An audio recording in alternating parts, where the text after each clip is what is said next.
Hi all, welcome back to my channel DBATalks with Tabassum.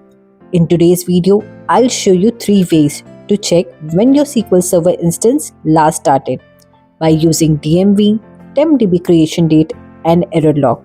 So let's get started. The first and most reliable method is using the DMV sys.dm _os _sys _info. This DMV contains the exact SQL Server start time.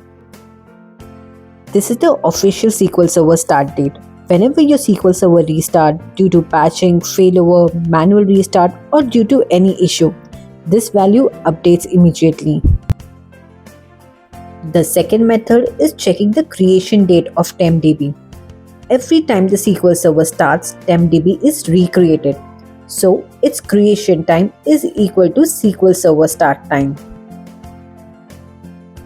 This method is popular among DBAs and it works well. Third method is using SQL Server error log by executing sp_read error log. 0 is to read the current log and 1 is to read the SQL Server log, not the SQL Server agent log. So this shows the exact startup entry return in the log. It is useful for auditing and troubleshooting. And that's it. You now know 3 ways to check the SQL Server start date.